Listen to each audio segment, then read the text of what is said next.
नमस्कार. महाराष्ट्रातील विविध क्षेत्रातील बातम्या झटपट आपल्या मोबाईलवर पाहण्यासाठी लगेचच सबस्क्राईब करा राष्ट्रशक्ती लाईव्ह न्यूज आणि सोबत बेल आयकॉन प्रेस करायला विसरू नका. लक्षवेधी क्रमांक 4 श्री गोपीचंद पडळकर. लक्षवेधी क्रमांक 4. अध्यक्ष महोदय, छापल्याप्रमाणे. अध्यक्ष महोदय, 3-4 अधिवेशनामध्ये मी सातत्यानं या विषयावरती लक्षवेधी मांडित आहे. मी विधान परिषदेचा आमदार असल्यापासून या सगळ्या विषयावरती भूमिका मांडतोय. आपल्या माध्यमातून माननीय मंत्री महोदयांना माझी हात जोडून नम्रतेची विनंती आहे की हा प्रश्न महाराष्ट्रातील SC, ST, OBC, minor OBC, VJNT या सर्व कॅटेगरीतील लोकांच्या वरती इफेक्ट करणारा विषय आहे. राज्यातील सरळ सेवा शिक्षक भरती संवर्गातील बिंदू नामावलीमधील तपासणीमध्ये मोठ्या प्रमाणामध्ये घोटाळा केलेला आहे. आणि अध्यक्ष महोदय, 2-3 लाख हा नुसते मी शिक्षण विभागाचा मांडतोय, पण सर्व विभाग मग आरक्षण देऊन उपयोग काय आहे? आज जर तुम्ही कायदा काय म्हणतोय, बिंदू नामावली 1970ला पहिल्यांदा आली आणि त्यामध्ये अनेक वेळा बदल झाले. जेव्हा OBCचं रिझर्वेशन आलं, बिंदू नामावली चेंज झाली. नंतर VJNT त्यामध्ये प्रवर्ग तयार केला. 97ला परत ते बिंदू नामावल्या बदलल्या. 2018ला मराठा आरक्षण आलं, परत बिंदू नामावली बदलली. परत मराठा आरक्षण रद्द झालं, परत चेंज झाली. परत नव्यानं मराठा समाजाला आरक्षण दिलं, बिंदू नामावली बदलली. तर अध्यक्ष महोदय, ह्या विषयामध्ये बिंदू कसे निश्चित करायचे याची एक प्रक्रिया आहे. निवड यादी. पडळकर साहेब, पॉइंटेड प्रश्न घ्या.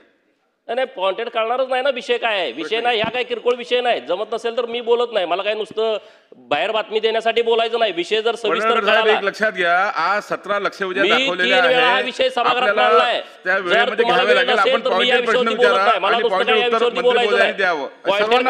विषय काय आहे? सर्वांना विनंती आहे. विषय एवढा मोठा सिरियस आहे, पॉइंटेड बोलू शकत नाही मी. मला सविस्तर वेळ द्या या विषयामध्ये बोलायचा. हा मागासवर्गीयचा सगळा विषय आहे. बिंदूमध्ये बदल झालाय आणि ह्याच्याबद्दल सरकारनं निर्णय दिलेले आहेत. सरकारचे निर्णय काय आहेत? 1997चं पत्रक आहे. सरकारचं भूमिका आहे की जर एखादा मुलगा मागासवर्गीय असेल आणि तो मेरिटमध्ये आला, तो खुल्यामध्ये बसत असेल तर तो खुल्यामध्ये घ्यावा. आता काय करतायत हे सगळे लोक, अधिकारी लोक? मागासवर्गीयांची मुलं ओपन मेरिटमध्ये आल्याच्या नंतर तुम्ही ओपन मेरिटमध्ये दाखवत नाही त्यांना, परत तुम्ही त्याच्या जातीच्या बिंदूवरती दाखवताय. जातीच्या बिंदूवरती दाखवल्यानंतर त्याला जागाच मिळणार नाही ना. बरं, हे मी पुरावे घेऊन आलोय. मी काय असं तुम्हाला फेक बोलत नाही. मी या कळणारच नाही विषय. मी 3 वेळा बोललोय, नुसतं 3 वेळा बैठका केल्या. प्रश्न घ्या, उत्तर नाही, मला एक विषय तुम्हाला समोर द्यायचा आहे. कुठला द्यायचा आहे? पुणे महानगरपालिकेचा. पुणे महानगरपालिकेमध्ये 2009 पासून ही जी शिक्षकांची भरती झाली, या भरतीमध्ये एक निगडे मिलन या व्यक्तीला 66.67 मार्क्स मिळाले. हे ओपनच्या यादीमध्ये आहेत. आणि OBCच्या यादीत दाखवलेली 16 मुलं, SCच्या यादीत दाखवलेली 3 मुलं, NTच्या यादीत दाखवलेली 2 मुलं, ही 66.67 पेक्षा जास्त आहेत मार्क. त्यांना खुल्या प्रवर्गात दाखवण्याची आवश्यकता होती, परंतु त्यांना खुल्या प्रवर्गात दाखवलं नाही. मंत्री महोदय, उत्तर द्या. नाही, अजून विषय ना पुढं बघा. मला या विषयावर बोलायचं नाही. माझी लक्षवेधी कॅन्सल करा. आपण प्रश्न घ्या. प्रश्न नाही, मला उत्तर नको आहे. तुम्हाला जर न्याय द्यायचा नसेल, एवढा मोठा विषय, 2-3 लाख लोकांच्यावरती अन्याय केलाय, ही जर सरकारची भूमिका असेल तर ही चुकीची भूमिका आहे. आपण प्रश्न विचारा, उत्तर घेईल. प्रश्न काय विचारूच देत नाही तुम्ही, तर काय बोलणार आहे या विषयावरती? काय कळालं तुम्हाला या विषयामध्ये? अध्यक्ष महोदय, सन्माननीय पडळकर साहेब, विषयाचं गांभीर्य लक्षात घेऊन वास्तविक वेळेवर तुम्ही उपस्थित नव्हते. या लक्षवेधी ही ऐकून घ्या. आता उत्तर द्या. तुम्ही मला ऐकू नका म्हणजे. अरे, उत्तर घ्या. मी अतिशय नम्रतेने आपल्याला सांगू इच्छितो, आपण नव्हते तरी मी थांबून राहिलेलो आहे. विषयाचं गांभीर्य लक्षात घेऊन आणि अध्यक्ष महोदय, मी तुम्हाला विनंती केली की 4थी लक्षवेधी परत घ्या. हो, बरोबर. आणि म्हणून माझी आपल्याला विनंती आहे की वस्तुस्थिती समजून घ्या. विषयाचं गांभीर्य आम्हाला पण आहे. आपण जे काही मुद्दे उपस्थित करत असाल त्या मुद्द्यांचं चौकशी करू, कारवाई करू. परंतु आत्ताच्या घडीला जी काही आकडेवारी आहे आणि जी काही कार्यपद्धती संपन्न झालेली आहे ती पण तुम्ही ऐकून घ्या.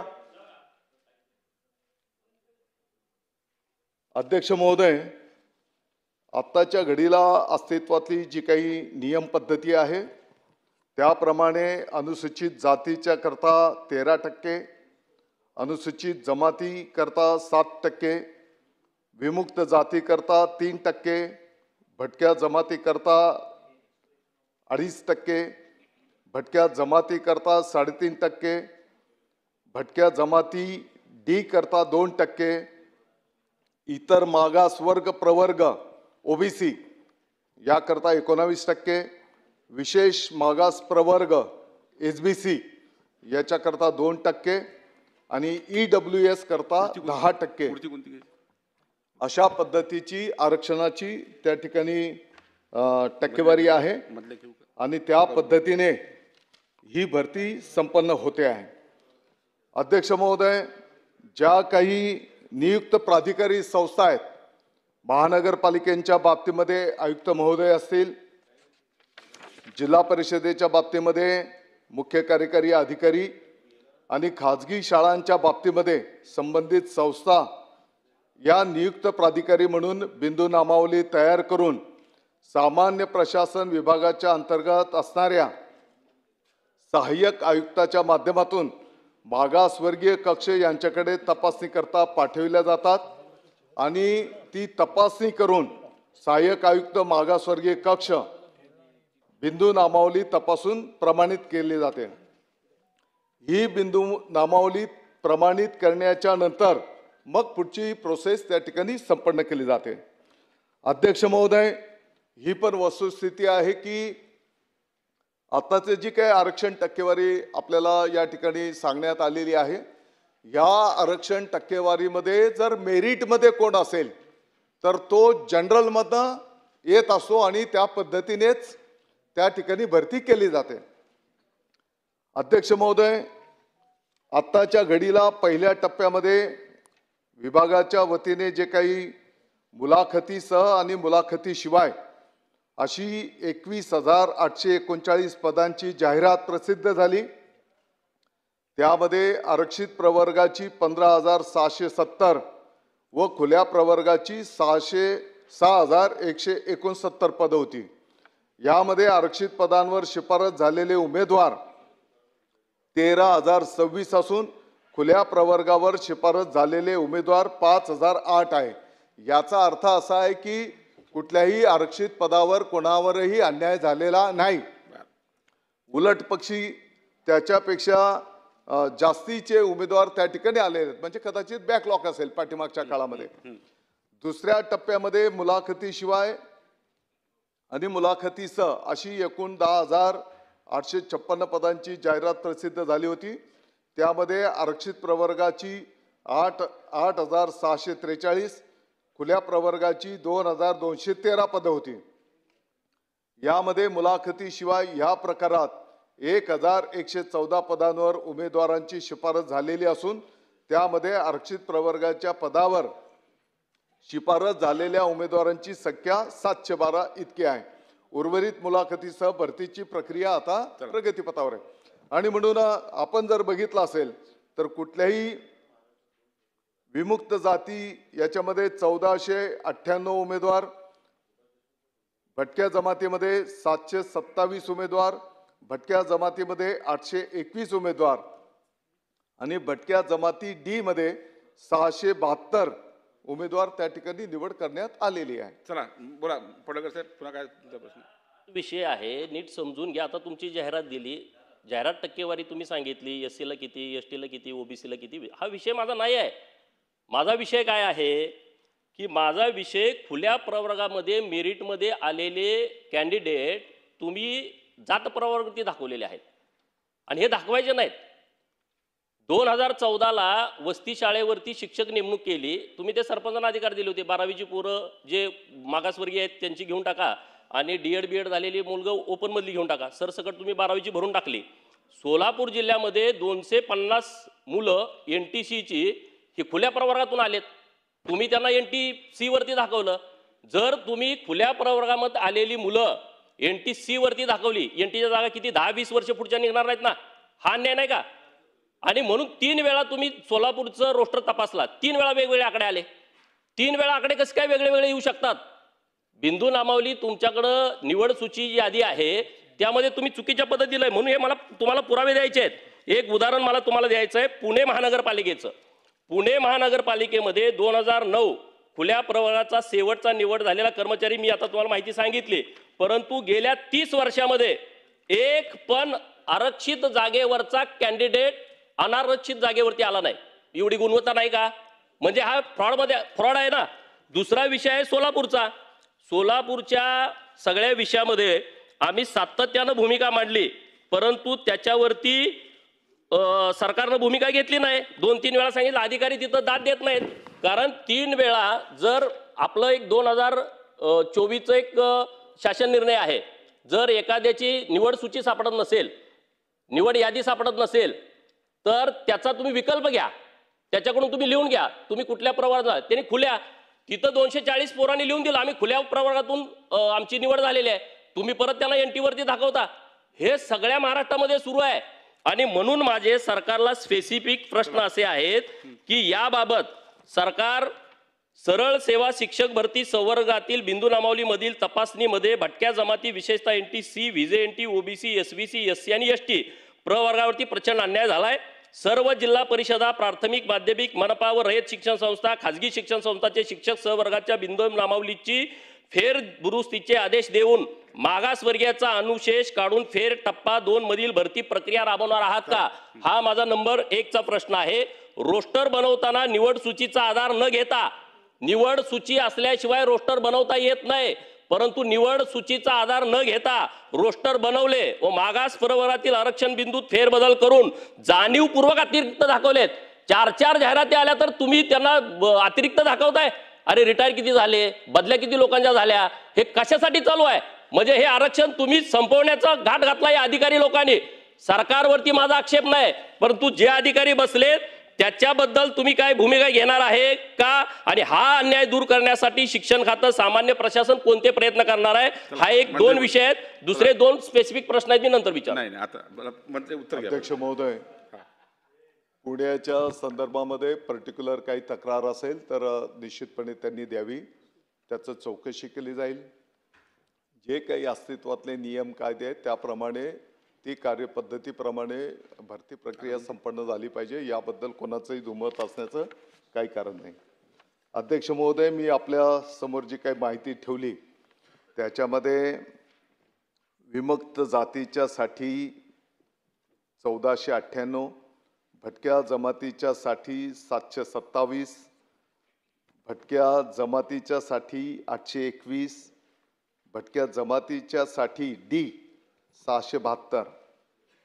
याचा अर्थ असा आहे की भरतीच्या 2 जे टप्पे मी आपल्या समोर ठेवलेले आहेत, 32,695 पदांची जाहिरात देण्यात आलेली होती.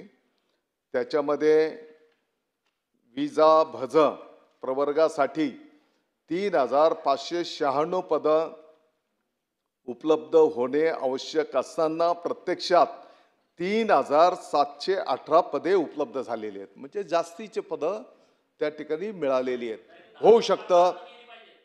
होऊ शकतं की कदाचित काही पाठीमागचा बॅकलॉग असेल किंवा जी काही लोक राखीव कोट्यातली असेल परंतु मेरिटमध्ये ती लोक आलेली असतील आणि म्हणून या प्रवर्गावर अन्याय झाला असं जे काही सन्माननीय आमदार महोदय बोलतात ते वस्तुस्थितीला धरून नाही. आणि हे होत असताना सोलापूरच्या संदर्भामध्ये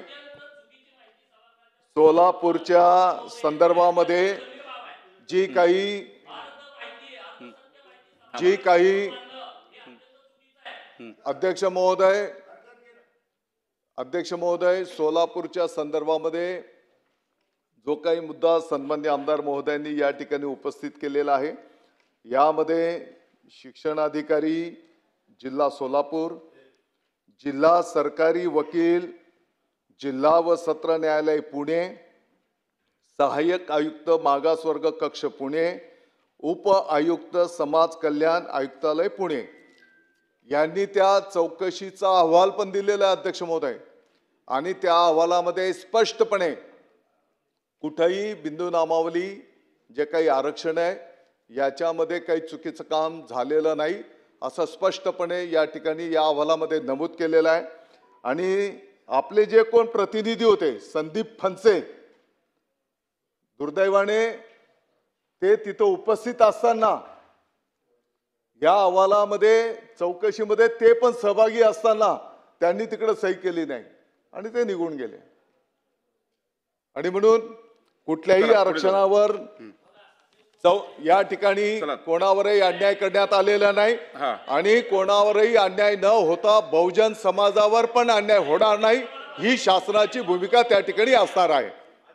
अगदी थोडक्यात विचारला होता, जी वस्ती शाळेची भरती झाली त्यामध्ये 250 मुलं ही खुल्या वर्गातून आहेत, त्यांनी विकल्प दिला. तुम्ही तो विकल्प का मान्य करत नाही याचं कारण द्या. नंबर 1, मी पुरावे घेऊन आलोय. पुणे झडपी 2019 ची जाहिरात, व्हीजेएनटी 0 जागा, व्हीजेएनटी 0 जागा, 2024 जागा गेल्या कुठं?